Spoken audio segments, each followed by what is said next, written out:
A family gathering meant to celebrate 20 years of marriage in the coastal city of Playa del Carmen, Mexico, became the setting for one of the most devastating domestic tragedies the region had witnessed in recent memory. On a warm Saturday evening in September 2023, the Weber family arrived at a rented beachfront villa, bringing with them not only luggage and gifts, but also secrets that would unravel with catastrophic consequences before the weekend concluded. Stefan Weber, a 45-year-old successful import-export businessman based in Hamburg, Germany, had spent months planning this celebration with meticulous attention to detail. For him, this trip represented more than just a milestone anniversary. It symbolized the life he had built with his wife, Claudia, a 42-year-old former marketing executive who had dedicated the past decade to raising their two children. The couple had met during a business conference in Berlin, where Claudia's charm and intelligence had immediately captured Stefan's attention. Their courtship had been brief but intense, leading to a wedding that friends described as a union of two ambitious individuals who complemented each other perfectly. The villa Stefan had selected overlooked the turquoise waters of the Caribbean Sea, featuring traditional Mexican architecture with modern amenities that catered to international visitors. The property included 5 bedrooms, a private pool, and an outdoor dining area surrounded by tropical vegetation. Stefan had invited not only his immediate family, but also Claudia's younger brother, Marcus, who had flown in from Spain, where he worked as a freelance photographer. The guest list also included Stefan's business partner, Thomas, and his wife, along with 2 other couples who had been close friends of the Webers for years. From the outside, the Weber family appeared to embody success and stability. Stefan's business had flourished over the past 5 years, allowing the family to maintain a comfortable lifestyle in an upscale Hamburg neighborhood. Claudia, despite having stepped away from her corporate career, remained actively involved in their children's school activities and had recently begun volunteering with a local charity organization. Their son, 16-year-old Lucas, was preparing for university entrance exams, while their 13-year-old daughter Emma showed exceptional talent in classical piano. However, beneath this carefully constructed facade, tensions had been building for months. Stefan's frequent business trips to Latin America, which he claimed were essential for expanding his operations, had become a source of friction within the marriage. Claudia had grown increasingly suspicious of these extended absences, particularly after noticing subtle changes in her husband's behavior. Phone calls taken in private, unexplained expenses on credit card statements, and a general emotional distance had planted seeds of doubt that Claudia struggled to ignore. The decision to celebrate their anniversary in Mexico had been Stefan's suggestion, presented as a romantic gesture to reconnect with his wife and create lasting memories with their family. Claudia had agreed, hoping that the trip might provide an opportunity to address her concerns in a relaxed setting, away from the pressures of daily life in Hamburg. She had confided in her brother Marcus about her suspicions during a phone conversation weeks before the trip, though she had downplayed the severity of her worries, characterizing them as probably nothing more than the ordinary challenges of a long marriage. As guests began arriving at the villa on Friday afternoon, the atmosphere seemed festive and warm. The Mexican staff hired to assist with the celebration prepared traditional dishes, including fresh ceviche, handmade tortillas, and an impressive array of regional specialties that reflected the culinary diversity of the Yucatan Peninsula. The villa's sound system played a carefully curated mix of Latin music and international favorites, creating an ambiance that encouraged relaxation and celebration. That first evening passed without incident. The group enjoyed dinner on the terrace as the sun set over the ocean, painting the sky in shades of orange and pink that seemed almost too vivid to be real. Conversations flowed easily, lubricated by premium tequila and Mexican wine that Stefan had personally selected. Lucas and Emma appeared happy, though attentive observers might have noticed that both children seemed somewhat subdued compared to their usual energetic selves. The teenage years often brought such moods, and none of the guests thought to question whether something deeper might be troubling the Weber children. Saturday dawned bright and humid, with temperatures climbing steadily as morning progressed into afternoon. Stefan had arranged for a catamaran excursion, allowing the group to explore nearby reefs and enjoy swimming in crystal-clear waters.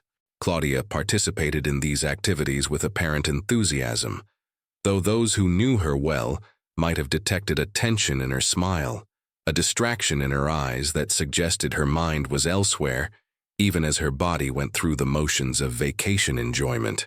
The evening celebration began at 7 o'clock, with an elaborate dinner prepared by the villa staff. Stefan had commissioned a local chef to create a multi-course meal featuring contemporary Mexican cuisine paired with European influences, reflecting the international nature of their marriage. The dining table had been decorated with white orchids and candles that flickered gently in the warm coastal breeze. Approximately 20 guests gathered around the table, their faces illuminated by soft lighting that created an intimate atmosphere perfect for celebration and reflection. Stefan stood to deliver a toast, his glass of champagne raised high as he addressed the assembled group. His words spoke of love, commitment, and gratitude for the life he and Claudia had built together. He mentioned their children, their shared dreams, and the adventures that still lay ahead. Claudia sat beside him, her expression carefully neutral, nodding at appropriate moments but offering little of the warmth one might expect from someone celebrating 2 decades of marriage. Several guests later recalled noticing this emotional distance, though at the time they attributed it to fatigue, or perhaps the natural introspection that milestone anniversaries often provoke. The meal progressed through several courses, each more elaborate than the last. Conversation flowed around topics ranging from business to travel, with guests sharing stories and memories that stretched back years. Marcus, Claudia's brother, sat across from his sister, occasionally catching her eye with expressions of silent concern. He had sensed something wrong since arriving at the villa, though Claudia had deflected his attempts to speak privately, insisting that everything was fine and that they would talk later when there was more time. It was during dessert, a delicate flan served with fresh tropical fruit, that the carefully maintained facade began to crack. Claudia's phone, which sat on the table beside her plate, vibrated with an incoming message. She glanced at the screen, her face immediately draining of color. Those seated closest to her noticed the change but said nothing, assuming perhaps that she had received bad news from home. Claudia stood abruptly, excusing herself from the table with a mumbled explanation about needing fresh air. Stefan barely registered his wife's departure, engaged as he was in an animated discussion with Thomas about potential expansion opportunities in Central America. It was Emma, their daughter, who followed her mother away from the table, worried by the distress she had witnessed in Claudia's face. The teenager found her mother in the villa's master bedroom, sitting on the edge of the bed with her phone clutched in trembling hands. What Emma witnessed in those next moments would haunt her for years to come. Claudia was scrolling through messages on Stefan's tablet, which she had apparently retrieved from his luggage. The device was synced to his phone, displaying conversations that painted an undeniable picture of infidelity.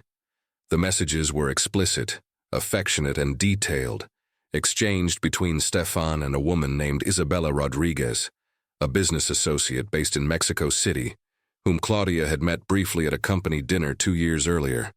The affair had been ongoing for at least 18 months, the messages revealed. Stefan had been spending his extended business trips not in hotels reviewing contracts, but in Isabella's apartment, building a parallel life that included romantic dinners, weekend getaways, and discussions about a shared future. One particularly devastating message, sent just 3 days before the anniversary trip, showed Stefan expressing doubt about continuing his marriage, writing that he felt trapped in a life that no longer brought him happiness.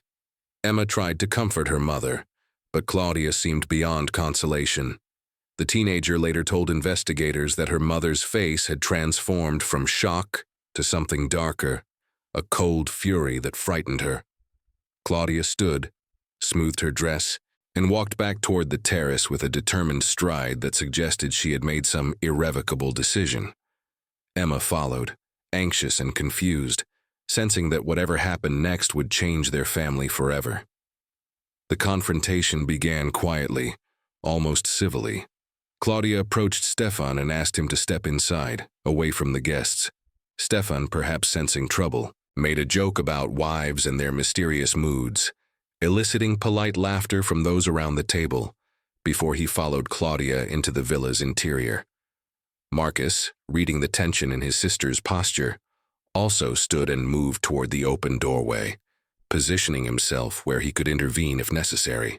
The guests remaining on the terrace fell into uncomfortable silence as raised voices began echoing from inside the villa. What started as heated whispers quickly escalated into shouting that could not be ignored or politely dismissed. Marcus moved closer to the doorway, joined by Thomas, both men exchanging worried glances as they tried to decide whether intervention was appropriate or would only make matters worse. Inside the living room, Claudia held Stefan's tablet before his face, demanding explanations that he seemed incapable of providing.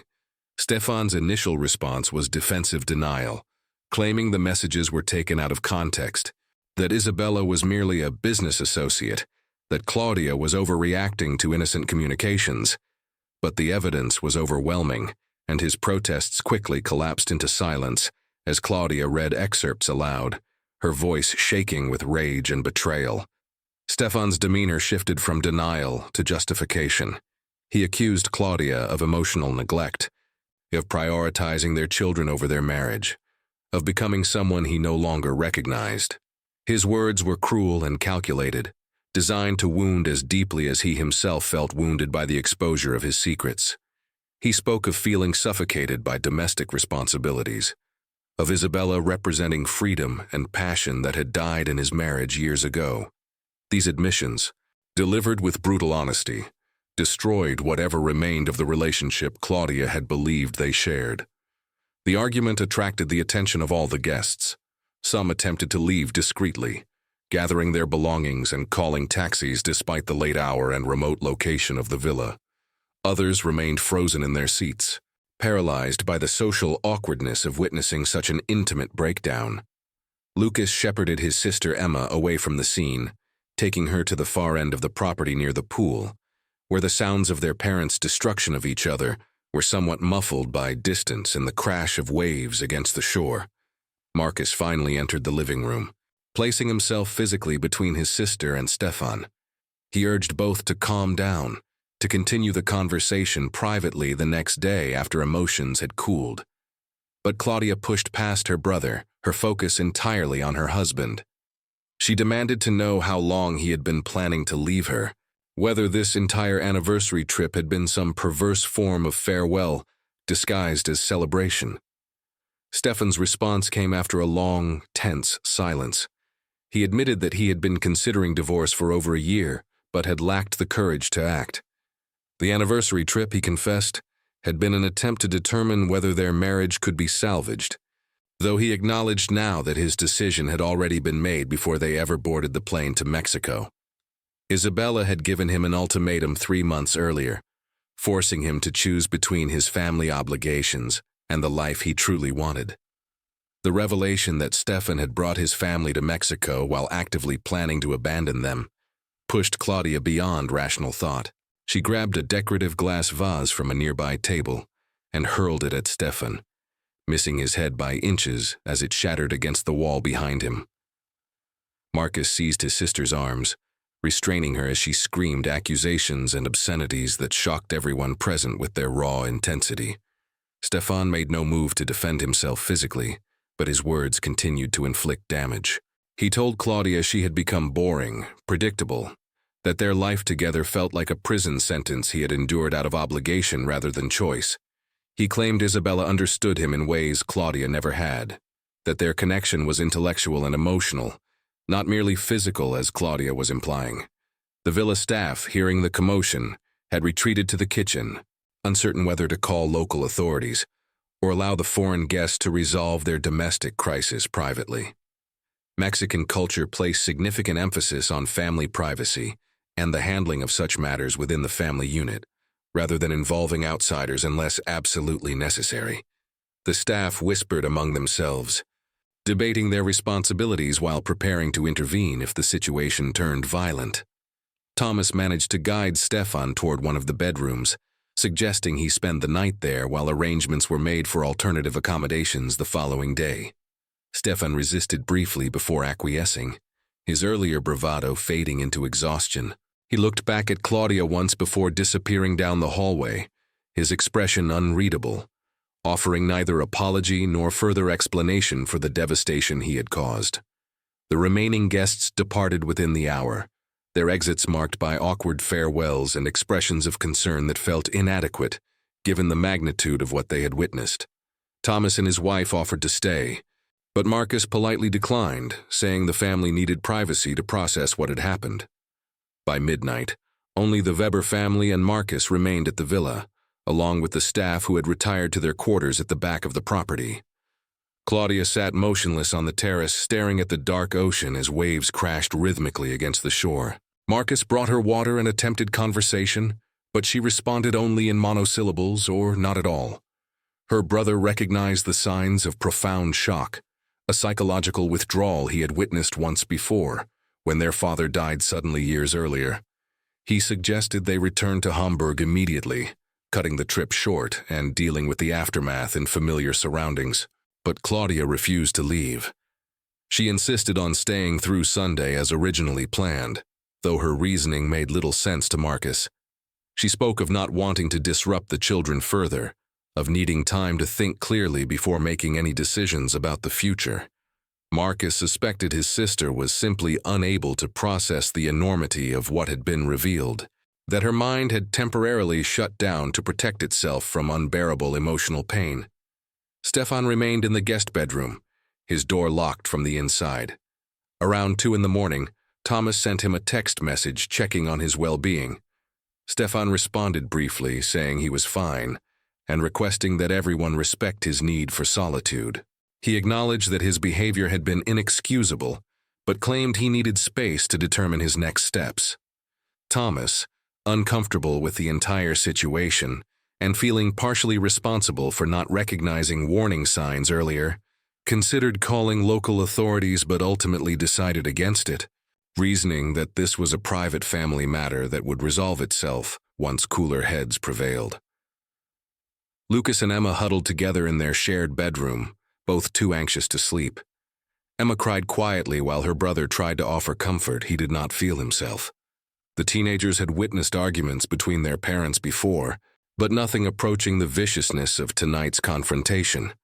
Lucas, older and more perceptive, understood that their family as they had known it was finished, that regardless of whether his parents divorced or attempted reconciliation, the trust and respect that had formed the foundation of their household had been irreparably damaged.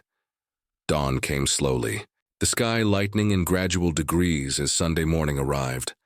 Marcus found Claudia still on the terrace, having apparently not moved throughout the entire night. Her eyes were red but dry, her expression distant and frightening in its emptiness.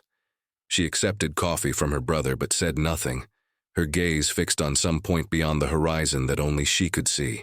Stefan emerged around 8 o'clock, showered and dressed as though preparing for a business meeting, rather than confronting the wreckage of his personal life.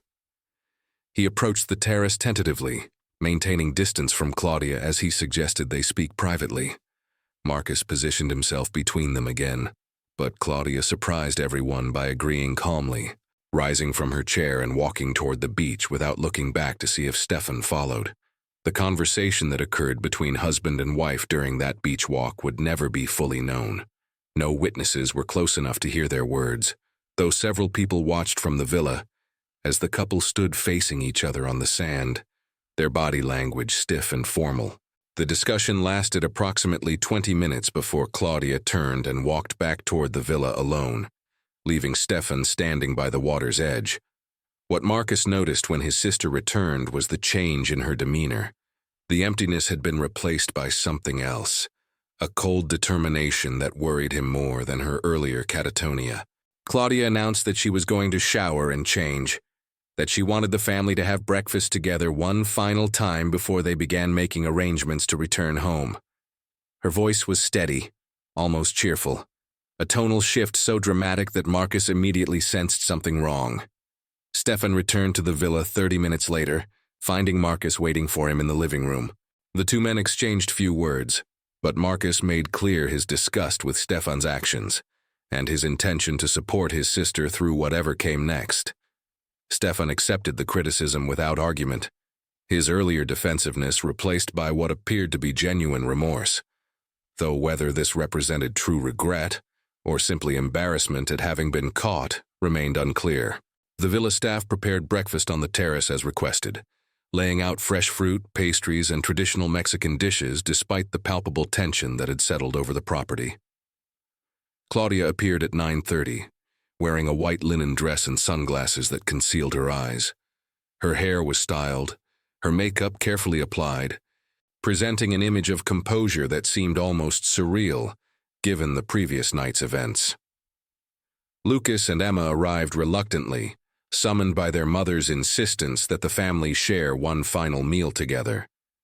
The teenagers sat in uncomfortable silence, pushing food around their plates without eating. Stefan joined them last, taking a seat at the opposite end of the table from Claudia, the physical distance between them representing the emotional chasm that had opened in their marriage. Claudia began speaking in a calm, measured tone that unnerved everyone present.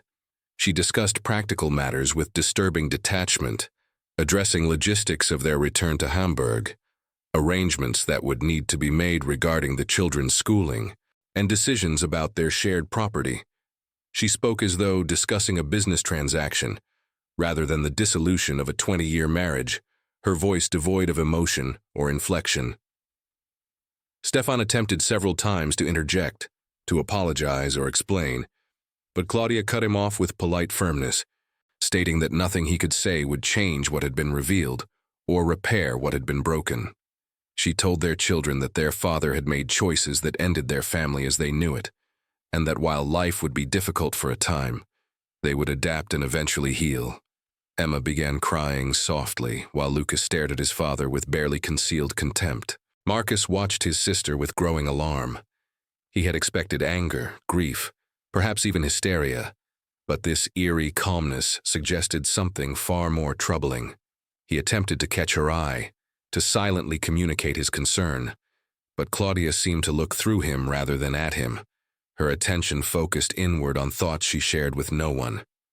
The meal concluded after 45 minutes. Claudia announced she needed to make some phone calls and retreated to the master bedroom, closing the door behind her. Stefan remained on the terrace, accepting Marcus's suggestion that he begin packing his belongings and arranging for a hotel room in Playa del Carmen. The plan was for Stefan to leave the villa immediately, allowing Claudia and the children to remain until their scheduled flight the following morning. What no one knew was that Claudia had made different plans during her solitary vigil through the night. In the darkest hours before dawn, while Marcus dozed fitfully in a nearby chair, she had accessed Stefan's laptop, discovering not only the full extent of his relationship with Isabella, but also evidence that he had been systematically moving money from their joint accounts into private investments. He had been preparing his exit for months, ensuring he would leave the marriage with maximum financial advantage, while leaving her to deal with the consequences of his betrayal. Inside the master bedroom, Claudia opened Stefan's luggage, searching through his belongings with methodical precision. She found what she was looking for in a small zippered compartment, a handgun Stefan kept for security during his business travels through regions he considered potentially dangerous.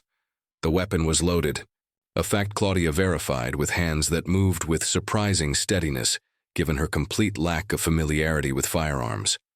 She sat on the bed holding the gun, her mind replaying 20 years of memories that now felt contaminated by Stefan's deception. Every loving moment, every shared dream, every promise made had been retroactively poisoned by the knowledge that he had been planning his departure, that their entire life together had become an obligation he resented, rather than a partnership he valued.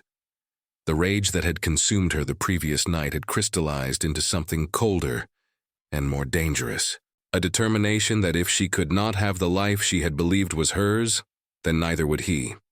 At 11 o'clock, Claudia emerged from the bedroom. She called for Stefan, her voice pleasant and controlled, asking if he would help her with something in the master suite. Stefan, perhaps hoping this represented an opportunity for calmer discussion, agreed immediately, following her inside while Marcus remained on the terrace with the children. The door to the master bedroom closed behind Stefan with a soft click that would later haunt Marcus's memory. He was helping Emma gather her belongings from the pool area when the first gunshot shattered the morning calm. The sound was unmistakable, a sharp crack that sent birds scattering from nearby trees and froze every person on the property in momentary paralysis. Marcus ran toward the master suite, his heart already knowing what his mind refused to accept. He pounded on the locked door, shouting his sister's name, demanding she open it immediately. Lucas appeared beside him, his face drained of color, while Emma stood motionless near the terrace, her hands covering her mouth. The second gunshot came approximately 15 seconds after the first. This time there was no hesitation in Marcus's response. He threw his full weight against the door, the frame splintering on his third attempt as the lock gave way. What he discovered inside would be described later in clinical terms by Mexican authorities, but the human reality was far more devastating than any official report could convey. Stefan lay face down near the bed, a single gunshot wound to his chest having caused massive trauma. Claudia was positioned against the headboard, the weapon still in her hand, having turned it on herself immediately after shooting her husband. The bedroom showed no signs of struggle, suggesting Stefan had been caught completely off guard, given no opportunity to defend himself or flee. Marcus pulled the door shut instantly, shielding the children from the scene inside.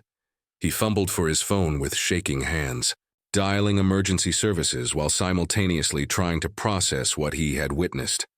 The villa staff appeared, drawn by the gunshots and Marcus's desperate shouts, their faces reflecting the horror of understanding what had occurred within their property. Mexican emergency services arrived within 20 minutes, an impressive response time given the villa's location outside the main tourist center. Playa del Carmen police cordoned off the area immediately, separating witnesses and beginning preliminary interviews while paramedics confirmed what everyone already knew, that both Stefan and Claudia Weber were deceased.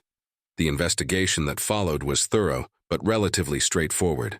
Claudia's phone contained a lengthy note written during the early morning hours, explaining her actions in devastating detail.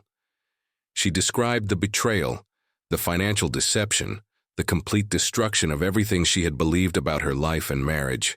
She acknowledged that what she was planning was wrong, but stated she could not allow Stefan to simply walk away from the devastation he had caused, to start fresh with Isabella while leaving her to pick up the pieces alone. The note also contained apologies to her children, to Marcus, to everyone whose lives would be affected by her actions. She expressed hope that Lucas and Emma would eventually understand that she had not been in her right mind, that the combination of shock, betrayal, and rage had temporarily destroyed her ability to see any path forward other than the one she chose. She asked for forgiveness while acknowledging she deserved none. German authorities were notified immediately, and consular officials arrived to assist with the complex international situation. Lucas and Emma were placed temporarily in Marcus's custody, both teenagers requiring immediate psychological support. The media coverage was extensive but respectful, focusing primarily on the dangers of domestic violence and the warning signs that friends and family might have missed. Thomas provided investigators with details about Stefan's affair and his financial arrangements, information that corroborated Claudia's written account. Isabella Rodriguez was interviewed by Mexican authorities but faced no charges, as she had no knowledge of Claudia's existence until after the tragedy occurred. Stefan had constructed an elaborate fiction for her benefit, claiming he was divorced and free to pursue their relationship without complications. The bodies were repatriated to Germany within a week. Separate funeral services were held, with Claudia's attended by family and close friends who struggled to reconcile the woman they had known with the actions she had taken. Stefan's service was smaller, many former associates uncomfortable with publicly mourning someone whose deception had precipitated such a catastrophic outcome. The villa in Playa del Carmen resumed operations after 2 months, though it now carried a reputation that deterred some potential guests. The Mexican staff who witnessed the aftermath received counseling, several ultimately choosing to leave the hospitality industry entirely. Lucas and Emma remained with Marcus in Spain, unable to return to their Hamburg home where every room contained memories now tainted by knowledge of their parents' true relationship. Both children received ongoing therapy, working through trauma compounded by the public nature of their family's destruction and the impossible task of grieving parents who had become both victims and perpetrators in a single terrible moment.